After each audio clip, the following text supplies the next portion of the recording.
오늘 이제 히브리서 11장 역시 믿음의 사람 이야기입니다. 히브리서 11장에서 믿음의 사람에서 가장 첫 번째 나오는 사람이 누구였을까요? 에녹이었습니다. 아니, 에녹 말고 아벨이었습니다. 그죠? 아벨, 에녹, 노아, 아브라함 이런 순서로 이제 내려가는 것을 볼 수 있겠습니다. 다 유명한 사람들이죠? 네, 아벨도 유명한 사람이고 에녹도 유명한 사람이고 또 노아도 유명한 사람이고 아브라함은 더더욱 유명한 사람이고. 그런데 이제 오늘 말씀을 보면 이제 유명하지 않은 사람 얘기가 있습니다. 물론 이 사람도 유명합니다. 지금 우리에게 있어서는 구약 성경에 기록되어 있기 때문에 유명합니다만, 그러나 전체적으로 보면 그렇게 유명한 사람이 아닙니다. 그런데도 불구하고 이제 오늘 이야기를 하고 있습니다. 오늘 말씀 나오는 사람 누구예요? 라합이죠. 믿음으로 기생 라합은 라합 아주 독특한 사람입니다. 우선 이 사람은 여자입니다. 히브리서 11장에서 여자로서 기록된 사람은 사라, 그 다음에 바로 이 라합입니다. 사라는 그래도 아브라함의 믿음 가운데서 믿음의 조상이고 또 믿음의 어머니이기 때문에 이스라엘에서 굉장히 중요하신 분이기 때문에 기록되었다고 칩시다. 그런데 라합은 이스라엘의 역사에서 그렇게 조상적으로 아주 의미 있는 그런 사람이 아닙니다. 믿음의 어머니이고 이스라엘의 기초석을 놓은 그런 사람이 아닙니다. 그럼에도 불구하고 여자인데 기록이 됐습니다. 거기다가 이 라합은 이스라엘 사람이 아닙니다. 여자인데다가 이스라엘 사람도 아닙니다. 이스라엘 유대인이 아니란 말입니다. 라합은 가나안 사람입니다.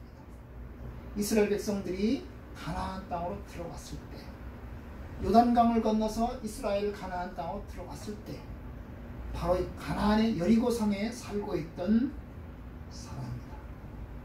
이스라엘 나라 밖의 사람이고 또한 이스라엘과 관계가 없는, 언약의 백성과 관계가 없는 그런 사람입니다. 그런데 믿음의 사람으로 기록되었습니다. 아시는 대로 이 라합은 나중에 이스라엘 백성, 유대인이 됩니다. 유대인이 아닌데 나중에 유대인으로 편입이 됩니다. 어떻게 해서요? 결혼을 통해서. 그죠? 결혼을 통해서 유대인에 편입이 됩니다. 그뿐만이 아닙니다. 이 사람은 직업이 뭐예요? 기생입니다. 직업은 기생입니다. 이 기생이라는 게 뭐예요? 술집 여자다 그 말이죠. 술집 여자다. 혹은 포주라고 할 수 있어요. 포주는 뭐예요? 여자 대주는 사람, 그죠? 여관주인인데 자기 여관에 찾아오는 남자들을 위해서 여자를 대주는 사람, 포주입니다. 그가 어떻게 구체적으로 창기 노릇을 했는지는 몰라요. 어떤 번역에는 이 사람이 여관주인이다 그랬고, 또 어떤 데서는 기생이다 그랬습니다. 그러니까 두 개를 합치면 여관주인으로서, 그죠? 기생인 거죠. 자기 집에 찾아오는 사람들을 위해서 자기 정조를 버리거나 혹은 다른 여자들을 대주는 그런 사람입니다. 사실 아름답지 못하고 덕스럽지도 못한 그런 사람입니다. 라합, 여자이고 이스라엘 사람도 아니고 기생이고, 그런데 이 사람을 소개합니다. 참 놀랍습니다. 성경이 그러니까 놀랍습니다. 그러니까 성경은 민족주의가 아닙니다. 그죠? 유대인, 순사 유대인이냐 아니냐 그거 안 따집니다. 우리나라는 그래도 민족주의적인 성향이 강합니다. 지금 이제 결혼을 못하는 남자들 때문에 필리핀이나 어디서 이제 여자분들을 돈 주고 사와서 이제 결혼을 시킵니다. 다문화죠. 사람들은 어떤 의미에서 다문화를 손가락질하기도 합니다. 어떤 남자들은 이야기합니다. 내가 너를 돈 주고 사왔는데 그러면서 폭행을 하고 그렇습니다. 근데 여러분 성경은 민족주의가 아닙니다. 유대인, 혈통의 유대인만을 중시 여기지 않습니다. 혈통의 유대인을 중시 여기긴 하지만 혈통의 유대인들만 구성되어 있지 않아요.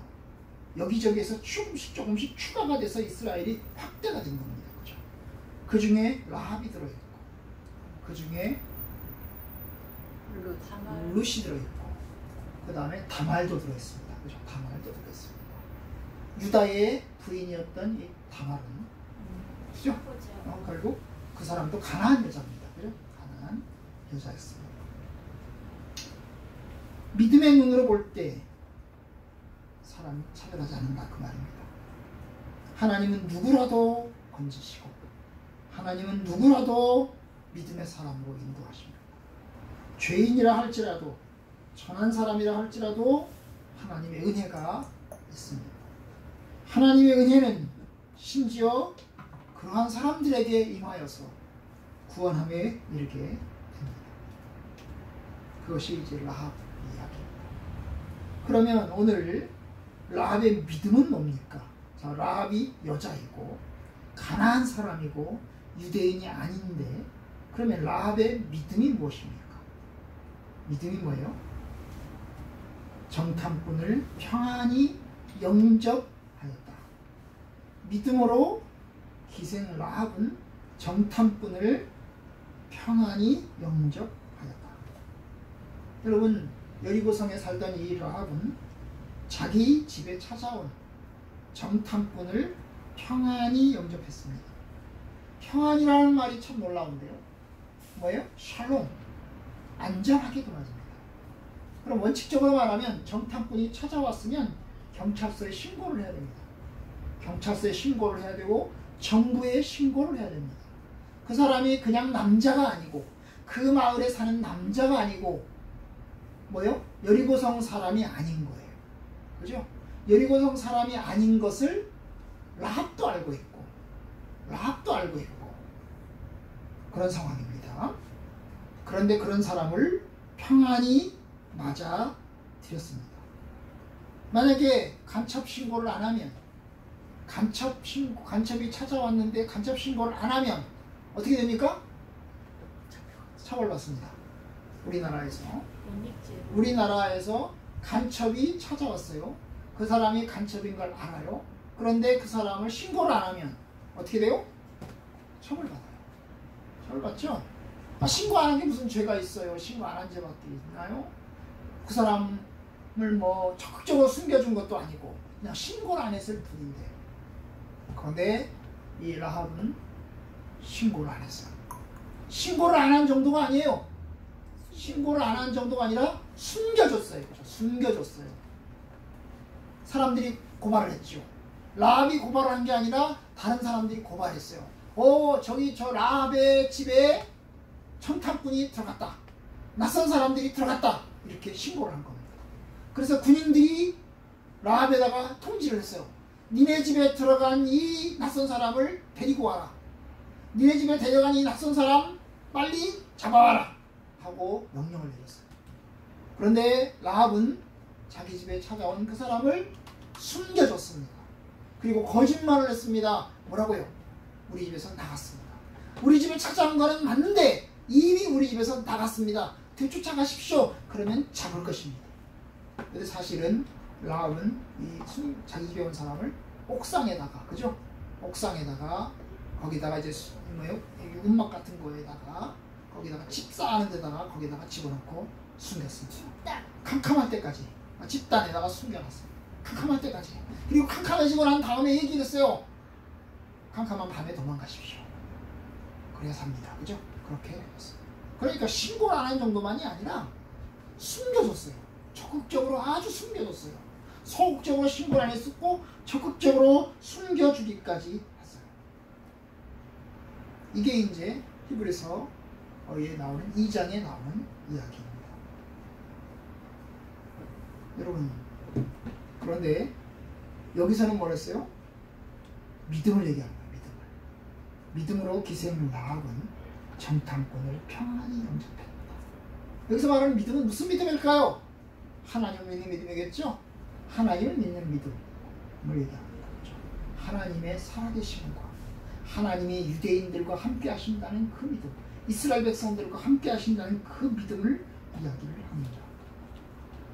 나중에 라합이 이제 정탐꾼을 보내면서 정탐꾼에게 이야기합니다. 우리는 당신의 이스라엘 사람들이 이 여리고성을 점령할 것을 알고 있다. 하나님께서 무수한 능력으로 우리 여리고성을 이길 것을 우리는 알고 있다. 그래서 우리는 다 두려움에 떨고 있다. 하나님은 살아계신 하나님이시고 하나님은 상천하지에 유일하신 하나님이신 것을 내가 안다. 그렇게 이야기했어요. 그러면서 이제 하나님에 대한 신앙 고백을 합니다. 그죠? 이 정탐꾼한테 하나님에 대한 신앙 고백을 합니다. 여러분, 이것이 라합의 믿음입니다. 그는 목숨을 걸고 비난을 감수하며 위험을 감수하며 감찰을 숨겨졌습니다. 그것이 라합의 믿음입니다. 그는 자기 나라의 안전보다 낯선 사람이 먼저였습니다. 인간적으로는 자기 나라를 먼저 생각해야 됩니다. 그런데 자기 나라를 생각하지 않고 유대인을 생각했습니다. 요즘으로 말하면 매국노죠. 매국노. 그죠? 매국노. 나라 파먹은 사람. 그죠? 나라 파먹은 사람. 일본 사람하고 우리나라하고 지금 이제 무역 분쟁이 있는데, 무역 분쟁에서 일본 편을 들으면 매국노, 친일파가 됩니다. 그죠? 친일파가 됩니다. 그런데 이 라합은 친유대인파죠. 그죠? 친유대파, 친이스라엘파가 되는 것입니다. 그는 자기 나라가 망해가는 걸 보면서 자기 나라를 살리겠다고 하지 않고 오히려 낯선 사람, 유대인을 이제 생각합니다. 그리고 자기 가족을 생각합니다. 하나님이 이 땅을 당신에게 준 것들을 알고 있다. 하나님은 하늘과 땅을 다스리시는 유일하신 하나님이시다. 이렇게 이야기합니다. 그러면서 부탁을 합니다. 내가 당신들에게 은혜를 베풀었으니 당신도 우리에게 은혜를 베풀어달라. 우리 가족들을 살려달라. 그렇게 이야기를 하죠. 그죠? 가족들을 살려달라. 그래서 이제 정탐꾼 이야기합니다. 그러면 붉은 줄을 매달으시오. 그 붉은 줄을 매달고 이 집에 당신의 가족들을 다 모으시오. 이 집에 살고 있는 사람은 살 것입니다. 그래가지고 그 라합의 집에 살고 있던 그의 가족들을 다 살았습니다. 결국 이제 건짐을 받았고 나중에 라합은 이스라엘로 편입이 됩니다. 편입이 됩니다. 이게 이제 라합의 믿음인 것입니다. 그래서 이제 그 다음 뭐라고 그랬어요? 순종하지 아니한 자와 함께 멸망하지 아니하리로다. 이 정탐꾼을 평안히 영접한 것 때문에 결국 순종하지 아니한 자, 순종하지 아니한 자가 여리고 살던 사람들입니다. 그죠? 여리고에 살던 사람들과 같이 멸망하지 않았다. 순종한 사람은 뭐예요? 순종한 사람은 하나님께서 살아계심을 믿고 하나님께서 다스리심을 믿고 하나님의 뜻에 따른 사람들은 살고, 하나님의 다스리심을 믿지 않고 하나님을 대적하고 이스라엘을 대적한 사람들은 멸망하였다는 거예요. 그죠? 바로 이 사람들과 같이 멸망하지 아니하였다. 결국 그래서 살았다. 여리고성 사람들이 다 죽었습니다. 그죠? 다 죽었습니다. 하나님께서 여호수아에게 명령하셨죠. 여리고에 있는 사람은 다 죽여라. 이게 하나님 명령이었습니다. 그죠? 여리고에 있는 재산은 다 불태우고 갖지 말고 사람은 다 죽여라 그랬습니다. 그 다 죽이는 중에 결국 라합의 일가는 살아났습니다. 이게 라합의 믿음입니다. 이 말씀을 통해서 우리에게 이야기하는 게 뭘까요? 라합의 이야기를 하는 이유가 뭘까요? 결국 믿음으로 순종해서 멸망에서 떠나 구원에 이르라는 겁니다. 예수를 믿는 것은 생명의 길이고 예수를 고백하는 것은 구원의 길입니다. 그러니까 예수 그리스도를 믿어라. 예수 그리스도를 포기하지 마라. 포기하지 마라. 그리고 동족으로부터 핍박받고 동족으로부터 미움받아도 애국노 소리 들어도 결국 뭡니까? 예수를 믿고 구원에 이르라. 이게 이제 하고자 하는 이야기입니다. 여러분 그 당시 유대인들은 예수를 믿었습니다. 동족 유대교를 믿다가 예수를 믿어서 기독교로 개종을 했습니다. 그런데 이제 기독교를 개종하고 난 다음에 핍박을 많이 받겠어요. 친척들로부터 핍박을 많이 받았습니다. 그래서 어떤 사람들은 다시 동족 유대교로 다시 되돌아갔어요. 우리나라 이런 거예요. 불교 믿다가 기독교로 믿었는데, 예수를 믿었는데, 아니 그 불교 믿는 친척들이 워낙 핍박을 하니까 교회 그만 다니고 다시 불교로 돌아가는 거랑 똑같은 거예요. 그리고 다시 돌아가는 건 똑같은 거예요. 그렇죠. 그럴 수 있겠습니다. 그죠? 친척들한테 핍박받고 또 그러니까요. 어떤 사람은 집에도 쫓겨나잖아요. 그죠? 집에서도 쫓겨나잖아요. 예수쟁이야? 너 예수 믿냐? 너 집에서 나가라! 그러면 쫓겨나요. 그러신 분이 서광석 목사님이세요. 그죠? 집에서 쫓겨나셔서 결국 이제 방황하고 떠돌이 생활하다가 처갓집 만나가지고 목사 되고 목회하신 분이 세일대님께 서광석 목사님이십니다. 그러니까 예수 믿으면 그 당시 쫓겨났어요. 그죠? 쫓겨났어요. 아, 옛날에는 쫓겨났습니다. 호적에서 파문나고 있어요. 파문나고 있어요.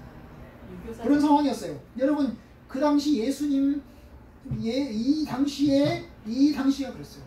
유대교를 믿다가 기독교로 개종을 했습니다. 그런데 이 유대교를 믿는 동족들이 엄청나게 핍박을 합니다. 저 예수 메시아도 아닌데 메시아를 믿는다고, 구세주도 아닌데 구세주를 믿는다고 그러면서 엄청나게 핍박을 합니다. 여러분 그러면 여러분 다시 돌아오십시오. 왜냐? 친구가 다 끊어지거든요. 여러분 종교를 바꾸면 친구가 끊어집니다. 이전엔 종교에 친구가 많았습니다. 그런데 이 친구가 다 끊어집니다. 친척들과의 관계도 끊어집니다. 옛날 사회는 더더욱 뭐예요? 인간관계가 중요히 여기시는 그런 사회였습니다. 그런 상황에서 다시 돌아가는데 바로 아합의 이야기를 통해서 아합은 자기 일가 친척, 자기의 동족으로부터 결국 쫓겨나고 결국 분리되었다. 하지만 결국 어떻게 했냐? 구원받았다. 그죠? 멸망당하지 않고 구원받았다. 그러니까 핍박을 받아도 동족으로부터 핍박받고 친구와 친척들로부터 핍박을 받고 그래도 예수를 믿어라. 예수 그리스도를 믿는 것이 구원의 길이다. 끝까지 신앙생활을 포기하지 마라. 이게 이제 뭡니까? 하고자 하는 이야기였어요. 지금은 많이 좋아졌죠. 제가 어릴 때만 하더라도요, 부인이 교회를 갔다 오면 남편이 밥상 들고 다니죠. 머리채 끄덕이고 막 욕하고 그랬습니다. 그 소리를 들으면서 교회를 다녔어요. 요즘은 그냥 이혼해버리자 그래가지고 이혼해버리고 요즘은 뭡니까? 그러면 가정의 화목과 평화를 위해서 그럼 내가 교회 안 다니고 말게, 이렇게 하기도 합니다. 그죠? 그렇게 하지 마라 이거예요. 그래서 그렇게 하지 말아요. 끝까지 신앙을 지켜. 그러면 나중에 구원함을 합니다. 이게 이제 라합의 이야기를 통해서 주고자 하는 교훈입니다. 여러분, 믿음은 구원의 길입니다. 예수를 믿으면 생명의 길입니다. 끝까지 예수 믿고 천국 갑시다. 아멘. 포기하지 말고 끝까지 구원에 이릅시다. 그것은 하나님께서 우리에게 원하시는 겁니다. 기도합시다.